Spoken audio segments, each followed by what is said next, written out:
അബൂ ഹുറൈറ റളിയല്ലാഹു അൻഹു നിവേദനം, നബി സല്ലല്ലാഹു അലൈഹി വസല്ലം പറഞ്ഞു, അല്ലാഹുവേ, എന്റെ ഖബറിനെ നീ ആരാധിക്കപ്പെടുന്ന വിഗ്രഹമാക്കരുതേ.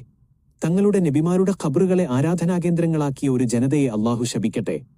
ആദരവോടെ കാണുകയും സുജൂദിൽ അവിടേക്ക് തിരിയുകയും ചെയ്തുകൊണ്ട് ജനങ്ങൾ ആരാധിക്കുന്ന വിഗ്രഹത്തെപ്പോലെ തന്റെ ഖബറിനെ ആക്കരുതേ എന്ന് നബി സല്ലല്ലാഹു അലൈഹി വസല്ലം അല്ലാഹുവിനോട് പ്രാർത്ഥിക്കുന്നു. തങ്ങളുടെ നബിമാരുടെ ഖബറുകളെ ആരാധനാകേന്ദ്രങ്ങളാക്കിയവരെ അല്ലാഹു അവന്റെ കാരുണ്യത്തിൽ നിന്ന് അകറ്റിയിരിക്കുന്നു എന്നും നബി സല്ലല്ലാഹു അലൈഹി വസല്ലം അറിയിക്കുന്നു. കാരണം ഖബറുകളെ മസ്ജിദുകളാക്കുന്നത് അവയെ ആരാധിക്കുന്നതിലേക്കും അവക്ക് ഉപകാരോപദ്രവങ്ങൾ ചെയ്യാൻ കഴിയുമെന്ന് വിശ്വസിക്കുന്നതിലേക്കും നയിക്കുന്നതാണ്. ഹദീസിന്റെ പാഠങ്ങളിൽ നിന്ന് നബിമാരുടെയും സ്വാലിഹീങ്ങളുടെയും ഖബറുകളുടെ കാര്യത്തിൽ അല്ലാഹു നിശ്ചയിച്ച അതിർവരമ്പുകൾ ലംഘിക്കുന്നത് അവ അല്ലാഹുവിന് പുറമെ ആരാധിക്കപ്പെടാൻ കാരണമാകും. അതിനാൽ ശിർക്കിലേക്ക് നയിക്കുന്ന ഇത്തരം മാർഗങ്ങളിൽ നിന്ന് മുൻകരുതൽ സ്വീകരിക്കൽ നിർബന്ധമാണ്. ഖബറുകളെ ആരാധിക്കുന്നതിനോ അവയുടെ അടുത്തുവെച്ച് ആരാധനകൾ നിർവഹിക്കുന്നതിനോ വേണ്ടി ഖബറുകൾ സന്ദർശിക്കുന്നത് അനുവദനീയമല്ല. ഖബറിൽ കിടക്കുന്ന വ്യക്തി അല്ലാഹുവിനോട് എത്ര അടുപ്പം ലഭിച്ച വ്യക്തിയാണെങ്കിലും ശരി, ഖബറുകൾക്ക് മേൽ മസ്ജിദുകൾ, ആരാധനാകേന്ദ്രങ്ങൾ നിർമ്മിക്കുന്നത് നിഷിദ്ധമാണ്.